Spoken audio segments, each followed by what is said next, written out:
Hitting that intro in 3, a 2, a 1.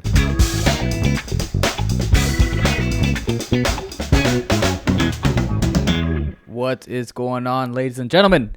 Jose here at the First Round Bot Podcast, accompanied by my boy, Mr. Sauce. What is up, one and all? Welcome, welcome. We are all jazzed up, jived up. Episode 56. You know what that means? This is a monumental episode. Hell no. You know why? 3 times in a row. When's the last time that happened? Like 2 years ago? Like legit? Probably the very first 3 episodes that we did. No, it can't have been that long ago. It was. It's been a minute. Because last year, I think I looked the other day. I think last year we did like 2 or 3 in a row. And then before that, it was like 2 or 3 in a row. But yeah, I don't know. Yeah, no, it's been awesome, man. I really enjoy it. I love it. We said that we were going to be doing more of these. We're going to be trying to be more consistent, and guess what we did? We got more consistent. So with this one, we got a slew of different things to talk about. We actually just got done recording some other stuff. Do you want to talk about that? Yes, sir. So awesome. So what we're gonna be doing is we're gonna be doing something different, but nothing too crazy. So what we're doing is we're recording some shorter episodes, trying to keep it no longer than 10 minutes. And we're just gonna be giving our opinion on other people's opinions on hot takes from social media. Correct. So we'll go on to like Facebook, Instagram. And then we'll go on to, like, for example, like if the NFL shares like a post saying, you know, Mostert agreed to a 2-year deal for, you know, $9 million. We'll go to the comment section and kind of read through people's comments and kind of give our thoughts on what other people's thoughts are, and then kind of just go from there. And then we'll go ahead and name it Ripperooskies. Ripperooskies, indeed. It'll still obviously be first round buy material, but like I said, it'll kind of just be like a little spin-off, I guess. Absolutely. Just shorter episodes, and they won't be, I guess, considered like episodes to first round buys count, I guess. Correct. Yeah, since we keep an episode count on the main episode, so like the longer form episodes. So we just wanted to give out a little bit of extra content like throughout the week and stuff. So yeah, we got some big things coming up. Pretty excited about it, as you guys can tell. It's actually a way better vibe, if you ask me. Like it's more relaxed. Oh yeah. I think I kind of say it in one of the episodes too, and you guys will hear it eventually. But I'm in the process, or we're in the process of kind of, and fingers crossed, we're gonna get another room kind of decorated and hopefully put a couple of couches in there, and we'll kind of switch up the vibe and kind of be more relaxed and more like loose. Absolutely. And you know we'll try to keep it, I guess, more wild. I guess, I don't know. Oh yeah. No, man, you're making it seem like we got some sort of like big budget for this show. I mean, we got a new room coming up, possibly. I we got some cool things coming up before they hatch now. And we'll keep you guys all updated on all those happenings and stuff. So, first thing is first. Let's talk about the hip drop tackle. It is now banned in the NFL. Ripperooskies indeed. And in fact, actually, it has Ripperooskies a few careers. Yeah. From what I've seen. Man, I really wish, I was actually trying to look it up just now. I really wish that I could have found it, but there was a tweet, or I don't know what X calls it now whenever somebody posts something or whatever, but regardless. So I guess somebody posted and said, show me one person who's been highly negatively affected by the hip drop tackle. And then former 49er, former Titan, Delaney Walker, I guess actually, he ended up getting injured from a hip drop tackle. And it basically ended his career. Well, Delaney Walker has been a walking injury report, though, hasn't he? Besides the fact, I know. Yeah, no, he was very, very solid whenever he was with the Titans and stuff, but he did, part of the reason why his career was cut short, and part of the reason why he didn't get more playing time with the Niners. Well, obviously at the time the Niners, they had Vernon Davis, who was an absolute beast. But yeah, I mean, it's a dangerous tackle.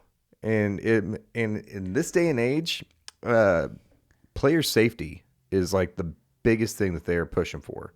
Now, granted, I have seen some people commenting about it, talking about how oh well, NFL might as well just be flag football if they're going to be doing this. Before I lose my train of thought, like I have like a lot of thoughts on this situation. Like All right, let's first hear and 'em. foremost, like it's football. Like it's football. Like I don't know. I'm not saying go ahead and let's freaking kill each other, give each other concussions. I mean, I get it. Like it's like Right. people are gonna get injured, and I get the NFL. They're trying to protect the players. Absolutely. But at the same time too, like for example, like college, like in college, even high school, NFL, like like those like ugly like helmet paddings that they use Oh, yeah, in yeah. practice. Yeah. I know what you're talking like about. the NFL and like everybody's like, oh, we'll wear this during practice, so we your chances of having a concussion or whatever Are lessened. is lessened. Correct. Well, if that's the case, why not incorporate that in the freaking game too? You know what I'm saying? Yeah. Because if you really gave a shit about the players' freaking health, then you would put it in the games too. Like, yeah, it's not a sexy look, but at the end of the day, if you claim to care about the players, then you're gonna care about them to the fullest degree. Not just put them ugly ass things just in practice, and then when it's showtime, you take them damn things off, and then everybody's flying at each other at 150 miles an hour. Right. You know what I mean? Yeah, and I can agree with that to an extent. I think that for the most part, there's a lot of stuff that I don't agree with the like, NFL. But we care about your safety, but not on game days because we want to make sure you guys look sexy. right. You know what I mean? And at the end of the day, and that's the part that I'm kind of alluding to and getting to is that I wholeheartedly agree with player safety, because obviously they're human too, and they need to be able to live long, productive, healthy lives even after their NFL career is over. Where I can kind of see it, man, the NFL, it's a huge business, and one of the biggest things, obviously, you got all these flashy jerseys, you've got these huge flashy stadiums, stuff like that. So to add something that is not great looking, I mean, it kind of hurts them, but I honestly, I would not mind at all one bit to see them at least incorporate that for like quarterbacks, stuff like that, especially like man, it sounds so bad to say, the highest paid players and stuff. Yeah, no, because if you're going to do it for one position group, I mean, it's 2024. And even besides the fact that it's 2024, people are going to be like, well, how come, I guess O-line or running backs, they don't give a shit about us. It's only the quarterbacks. Exactly. And, that's just stirring a pot. Yeah, but I mean, another can of worms, if you will. Yeah, but there's literally no other. I mean, so are you suggesting that they just completely replace the helmets, or what are you suggesting? Well, I mean, shit, I don't know. I'm nobody. I'm just a casual fan. But from what I know is I know the NFL and their equipment team, or whatever the hell that you want to call them, or whatever the hell they call themselves, is they're always looking for ways to improve, especially like the helmet. Right. The helmet is ever evolving. Right. I know, obviously, when football first became a thing, they had like those freaking like leather helmets. Oh my god. Which I don't know what the hell that's gonna protect you from. Absolutely hideous too. But I don't know, man. I mean, I don't have any. I don't know. Those are my thoughts. That's all I got to say on that. Yeah, and I mean, like I said, I agree for the most part. I just, man, it would be hard for me as a consumer of the product. Because I mean, we were just talking. I was just talking to you about like jerseys. Like I love jerseys and Jersey Mike's. Yeah, actually, I do love Jersey Mike's. Explain. Hey, can we get a sponsorship? Hey, that'd be dope. That would be. But yeah, so a lot of the appeal too is very cosmetic and stuff like that. So there's got to be it's a fine line, and there's got to be like a breaking point somewhere, and that's where I think that they kind of struggle to to incorporate, because I know that man, they got 1 foot in, 1 foot out. They're like, well, we really care about the player safety, but we don't want to incorporate anything else. And we don't want to lose money. Exactly. Because at the end of the day, business is business. And, businesses are going to want to make their money, obviously. They are. But at the same time, is you can't make your business, or I wouldn't say that. You got to protect your players. You got to protect your employees. So, Absolutely. It's kind of just like a I don't know. It's a give take, because especially in the NFL. The product's not going to look nearly as good if if you don't have the players that like the primetime players that are playing. But at the same time, as a football player, NFL star, NFL player, whatever, you know the consequences. Oh, 100%. You know the consequences of playing football. So it's not, if you get injured, you can't sit there and blame the NFL or blame the other person or whatever. Like, you know what's coming if you're playing football. You 100% so do. At the same time, it's kind of just like, eh.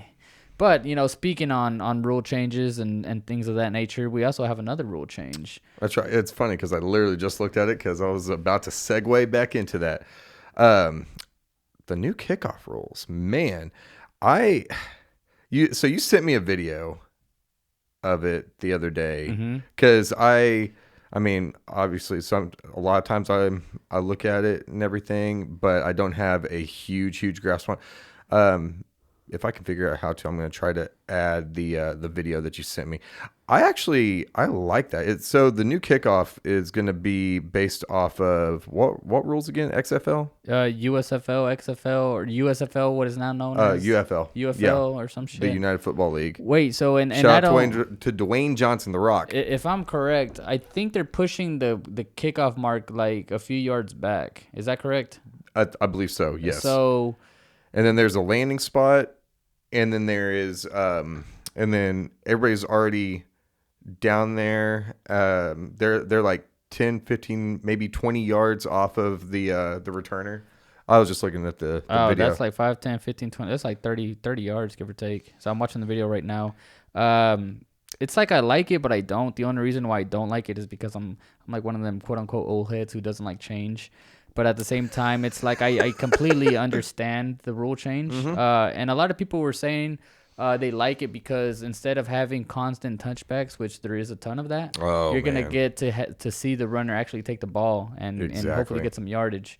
And then, there's room for less injury just because you're not having players running literally full freaking speed down the field. They've got a 40-yard head start so where they're running 22 miles an hour and then just crashing into each other. Now I think because the kicker is like way behind even his line. I think I just saw it. He was like back by like 20, 30 yards or something like that. Yeah, so the guy was kicking from his own 35. They were set up. There's only like a 5-yard difference between the defenders, defenders and the attackers, I guess. So it'd be interesting to see how the onside kicks would work. Would it not really change? Like, would we go back to the old format? I mean, I know you probably don't have an answer for me, but I'm curious I definitely to see don't. How it would work.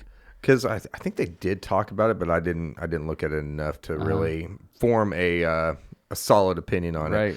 But I will say I actually. And I think I actually responded to you and said this will be interesting. I'm actually really excited for this because one thing that I have always thought was a little bit underrated. It brings a lot of more excitement to the game too. Whenever you have the possible kickoff returns and stuff. The only thing that I'm kind of wary about, and I guess this is an opinion based off of embracing change, but also being an old head. Devin Hester, the greatest return specialist of all time for the NFL.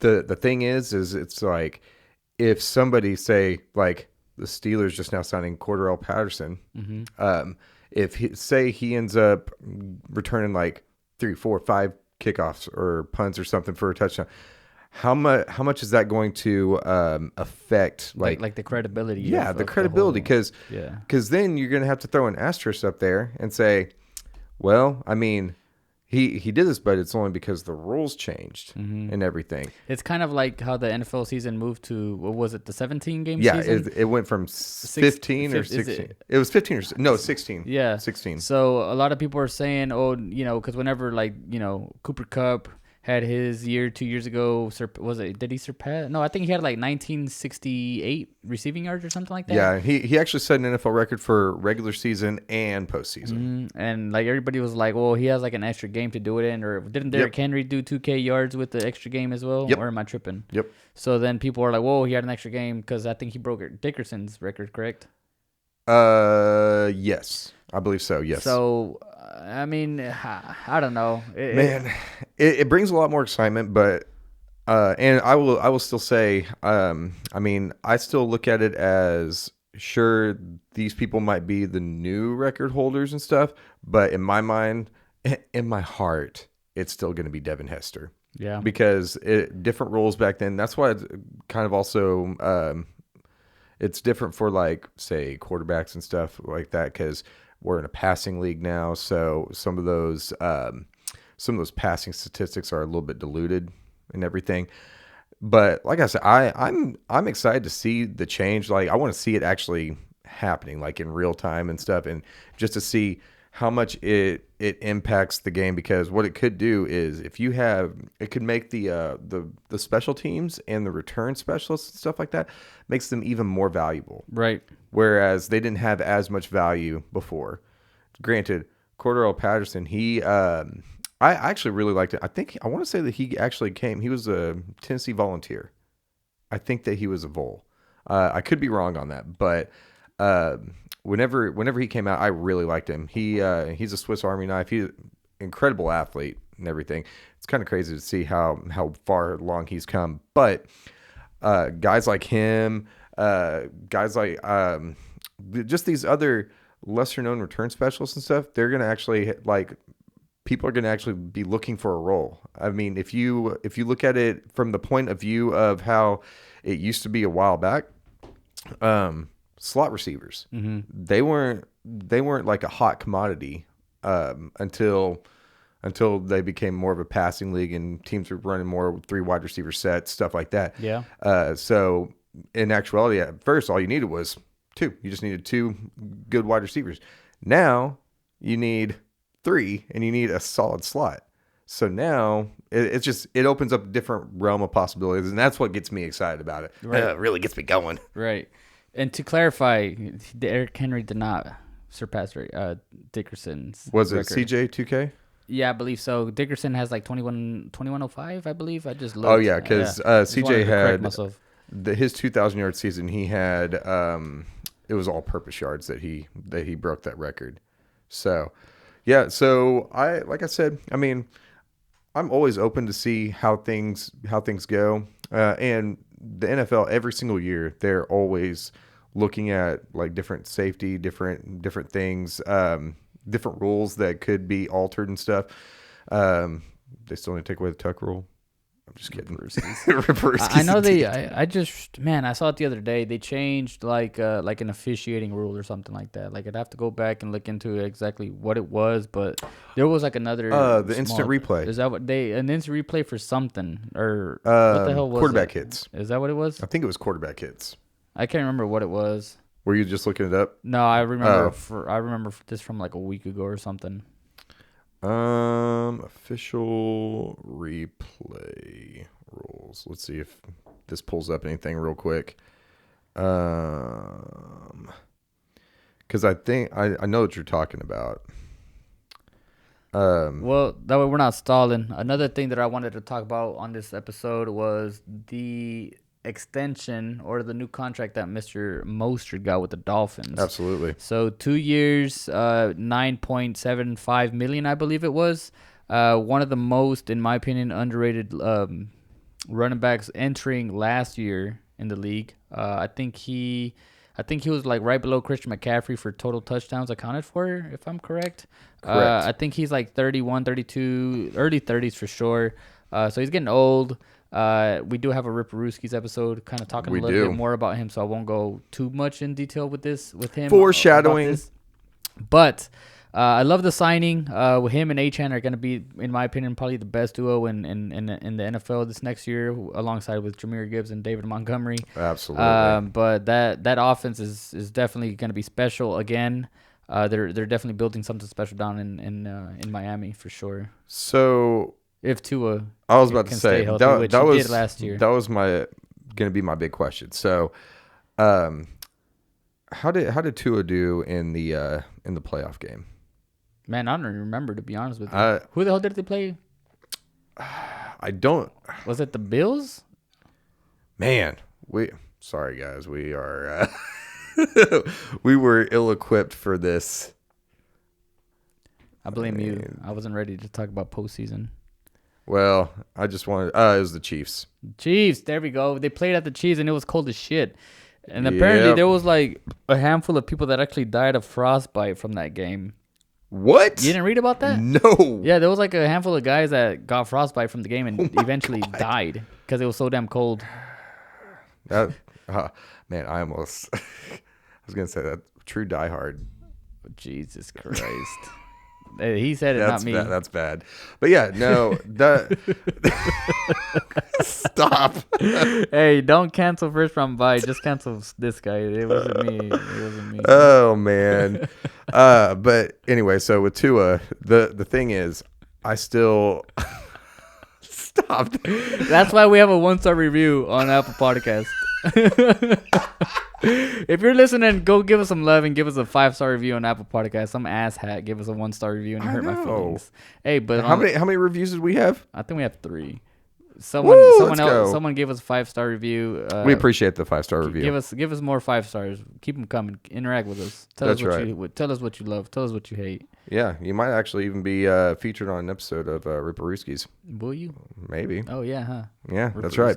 But yeah, so with Tua, I still don't trust him. What? I don't trust him. Steven. I don't trust him. What do you mean you don't trust him? Man, I will say this. I think that he is a byproduct of those that are around him. He's got so much damn talent around him that, I mean, I think Hold on, let me ask you this. Would you rather have Tua or Brock Purdy? Ooh, That's a no-brainer for me. I'm taking Tua. You're taking Tua? I'm taking Tua all day. Okay, well, what about Tua on the Niners and Brock Purdy on the Dolphins? I feel like who do you think would be better? Oh, without a doubt, Tua. Tua would do it. Well, that's a good question, but I feel like Tua would come out on top in that situation. I don't know, bro. Like, I like Brock Purdy, but at the same time, I don't. Like, I don't know. I'm kind of just like, I don't know. He's like a system quarterback, and I know a lot of people like say that, and a lot of people talk shit on people that say that. But I just so in that game, Tua he threw it 40 times, only completed it 20 times. So he was 50%, 1 touchdown, 1 interception. I get it. It was cold as shit. It was cold as shit. Yes, but he has who's widely viewed as the best wide receiver in the game. Tyreek Hill. He's got Tyreek Hill. He's got Jalen Waddle, who could be a number 1 on a lot of teams. He's got a pretty okay offensive line. No, they got a good team. They got a good running back. They got a pretty good defense. I just don't trust him in the playoffs. Most of the games, I think that whenever they played against above 500, good lost. Teams, they lost. Yep. And some of that could be on coaching. I will definitely admit that it could be on coaching, but I mean, hell, they were supposed to blow out the Titans, and the Titans ended up winning. Yeah, they won 28-27. And I mean, they destroyed some good team. Oh, and then the Ravens just absolutely dismantled them. I didn't even see that. 56-19. Yeah, like I said, I mean, I don't necessarily think that he's a bad quarterback. I'm not a Tua truther at this point. Maybe he'll prove me wrong. Maybe he'll step it up. I do think that that Miami offense is absolutely loaded. But yeah, and honestly, as long as he can stay healthy, they always have a shot.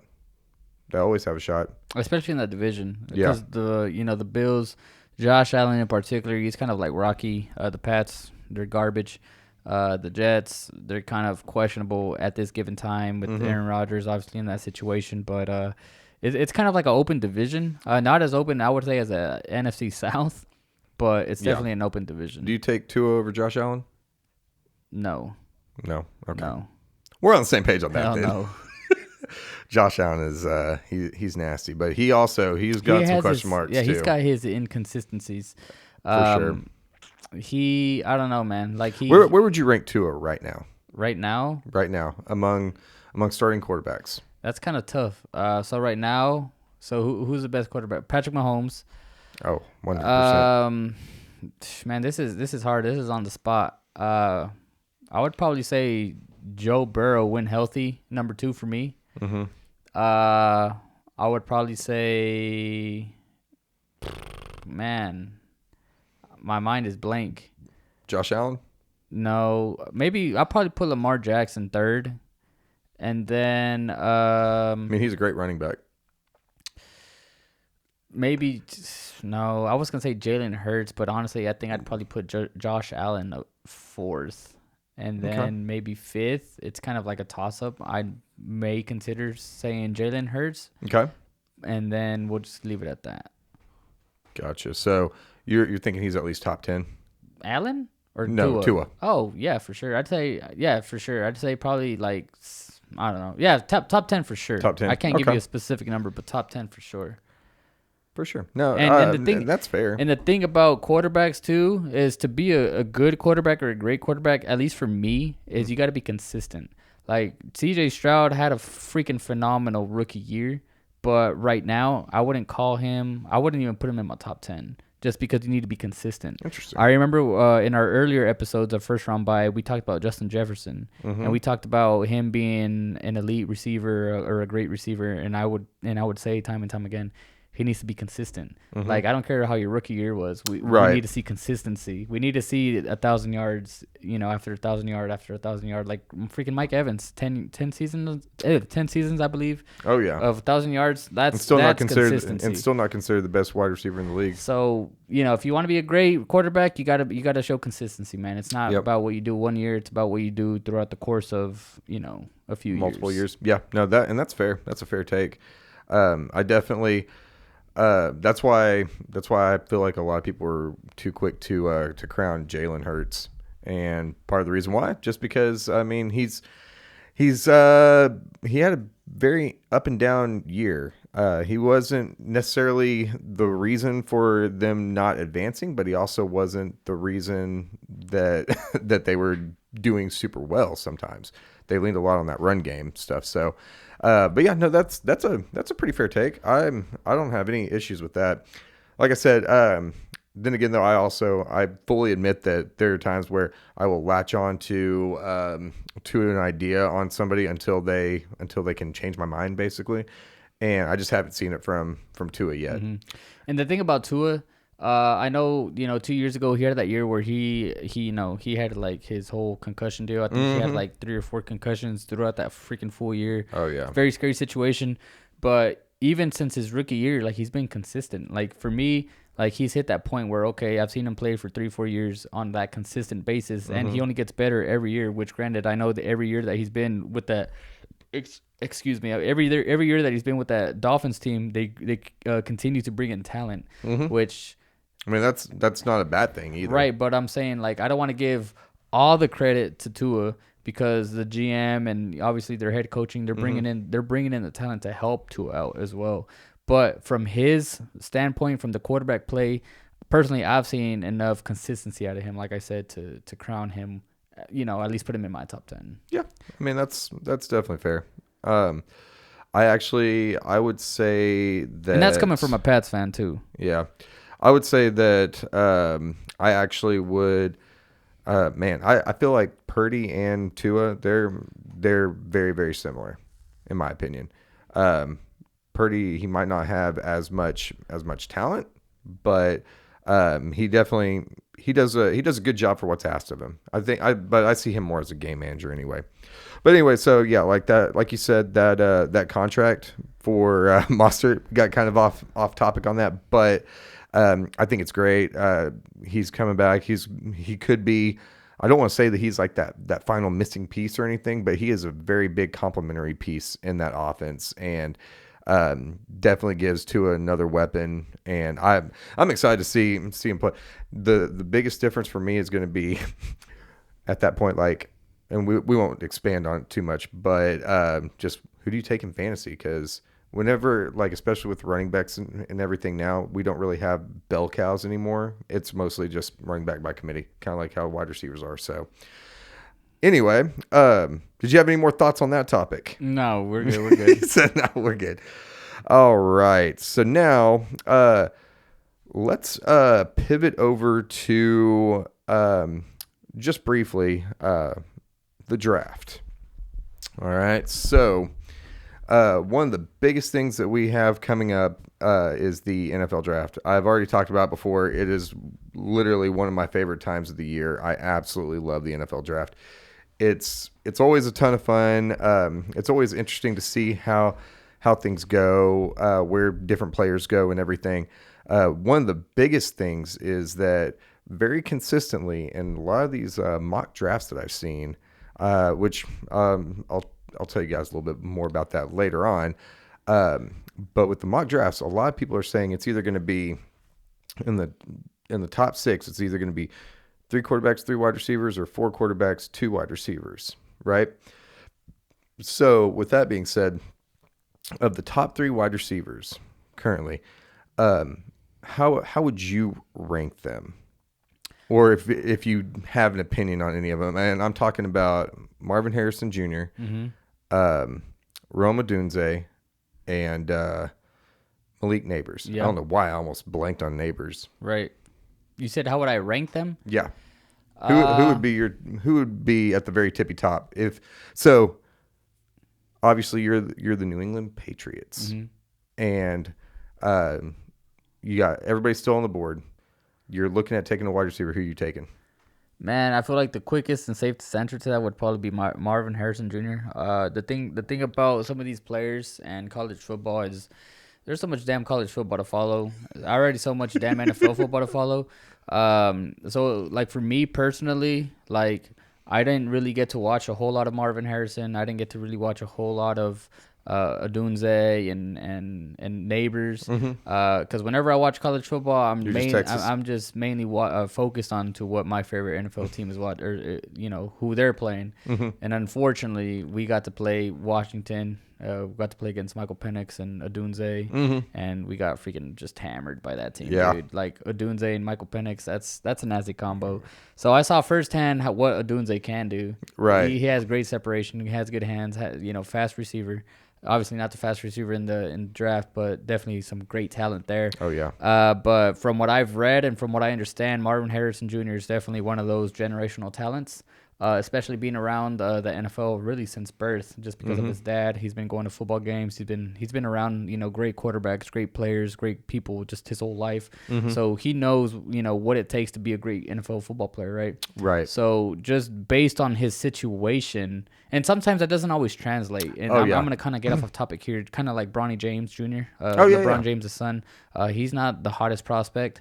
So is he even starting on his team? I'm not sure. I don't know too much about the whole situation, but I think he's only averaging like 3 or 4 points a game or something like that. Nothing crazy, but anyway, Marvin Harrison Jr. Like I said, it doesn't always translate, but I feel like in this situation, it is going to translate, right? I feel like he definitely is going to be a generational player for sure. Odunze, so I'd put Harrison. Like I said, I've seen what Odunze can do, so I'd probably put him in there. And then I didn't really watch a whole lot of LSU football, so it's really hard for me to give you my opinion on LSU football and Malik Neighbors and stuff like that. But from what I have read, it's been nothing but good things about him as well. But like I said, I don't feel comfortable saying he's going to be this guy because I've never seen him play like that. Yeah. And to be honest, a lot of my opinions are based literally off of like highlights, and because obviously we know I don't watch a whole lot of college football. I'm actually committing this season to doing that. Part of that is because I love consuming football, and so I want to be able to watch some more. But also because I want to be able to expand the show a little bit and be able to talk some college football and stuff as opposed to just being primary NFL. But regardless, either way, I would say that my preference, honestly, would, based off of just the highlight videos and stuff, would probably be either Odunze or Neighbors at that top spot. And literally the only reason why would be because Odunze, he worked out at the combine. We know that he ran a 4.45, I think. And then Neighbors, I think that he ran like a 4.35 or something like that. So he worked out at his pro day, but kind of like to your credit, like what you talked about in the last episode. If you haven't checked it out, go check it out. On the last episode, you were talking about how the tape speaks for itself, right? So we just have tape to watch of him, and so I guess my whole thing is being able to actually like see the stats, like just right there, and see how quick and be able to take those stats and look and see on the highlight videos like what's going on and kind of judging it based off of that. So I would actually say my personal preference, if the Titans get the opportunity to, I would love to have Neighbors because I just think he's electric. I think he is absolutely electric. But at the same time, to your credit, like Odunze, dude looks like he's just going to be that prototypical, like nasty wide receiver one in the NFL. And that exciting. But I honestly, it's funny though. I would be okay with any of the three. It doesn't really matter to me. So I think that at the end of the day, I would probably go Neighbors, then Odunze, and then Harrison Jr. Do you think the way that your order is set is because the bias that your favorite team has number 7, and there is no way you can get Marvin Harrison Jr., or is that like legit? No, that I would say that's legit because I personally don't even think that we're gonna have. I think that we're gonna draft a tackle anyway. So I don't really think it's necessarily based off of. Well, I would say it's based 80% off of what I like my personal opinion, but then 20% also based off of who would be available. Because I think that there is a slight chance that Odunze would be available. But then again, though, we have no idea. Yeah, and I feel like we've been saying this like about a lot of the recent like wide receiver draft classes. Like, I feel like this draft class at the receiver position is loaded. The dude from Georgia, Ladd, I forgot his freaking first name or his name completely. McConkey? Yeah, that guy. Yeah. I heard he's someone to keep on your radar, what I've seen. Oh, yeah. I forgot what he ran, but he has some great route running. A lot of Even your Texas boys. Yeah. Those Texas boys. A.D. Mitchell, Xavier Worthy, even the tight end, Jadavian Sanders. Yeah. And like I said, I'm not even being biased. Like, I watched like every single game this past year, right, as a fan. So I know what they can and can't do. Obviously, I mean, I'm not a scout or whatever, but I've seen them firsthand. Like I watched them. You know what I'm saying? So there are going to be some good pickups for whatever team picks them up for 100%. Sure. And I actually really kind of hope that we do get.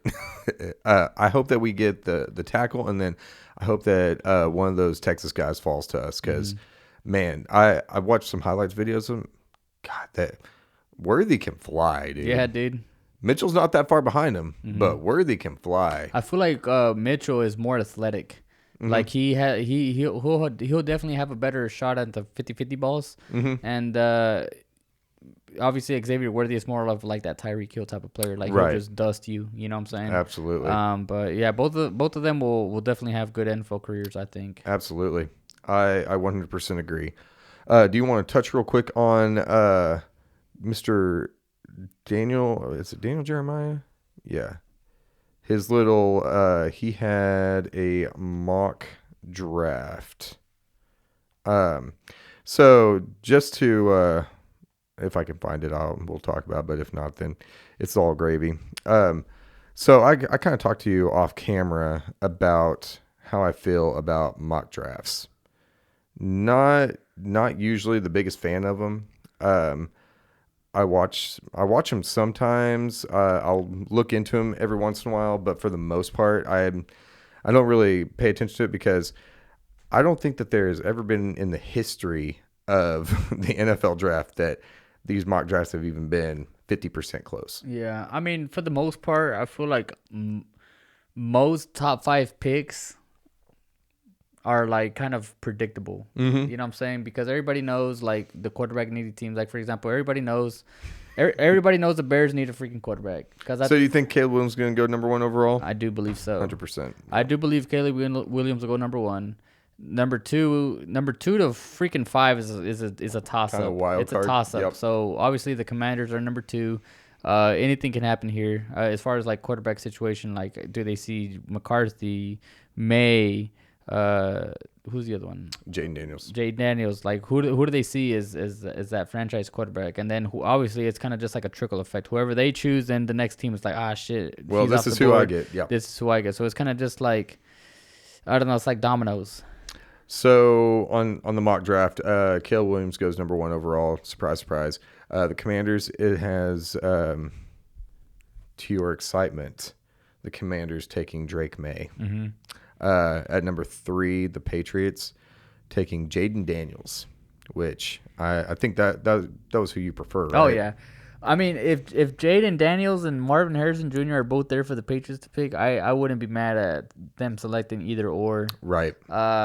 I don't even want to think about it. Like I wouldn't be mad, man. I wouldn't be mad. But obviously, if like Jaden Daniels gets chosen, I want Marvin Harrison Jr. So I mean, we'll just see. And I'm just gonna go through the top 5 because it's just a mock draft. But it's on this one. He has the Cardinals trading out of pick 4, and Minnesota trading up to number 4 to grab JJ McCarthy. Mm-hmm. Which I could see happening. At number 5, that's whenever actually Marvin Harrison Jr. ends up going to the Jets. You know, and I actually do think that the Vikings are going to be really aggressive when it comes to the draft. For one, because they got a good offense. They got a good offense, especially in that division with the Bears, the Packers, and who's the other team? And the Lions. Yeah. So I feel like the Vikings are like in panic mode. Like they got Justin Jefferson, they got Jordan Aaron Addison. Jones, Jordan Addison. They got a good team. So they're like a quarterback away from possibly, competing or taking that first place in that division. So Right. Yeah, no, I definitely agree with that. At this point the NFL is basically an arms race. Like you got to have your franchise quarterback, you got to have your wide receivers. Sorry, you gotta have your everything. You gotta have everything, bro. You gotta have a good O-line, good quarterback, good receivers. You literally do. Good coach. It's tough. It's tough. The NFL has never been easy, never will be easy, even though the Chiefs make it look like it's easy. Oof. That's right. Ripperooskies. All right. So with that being said, I think that's about all we've got for today's episode. As we've talked about before, please make sure you check out not only our previous episodes, but also whenever they drop, check out Ripperooskies. Jose, do you have anything? Ripperooskies. Ripperooskies indeed. Check us out on Apple Podcasts, Spotify, and iHeartRadio. And please make sure you combat those bad reviews with great reviews. All right. We definitely appreciate it. With that being said, we'll catch you all in the next one. Peace.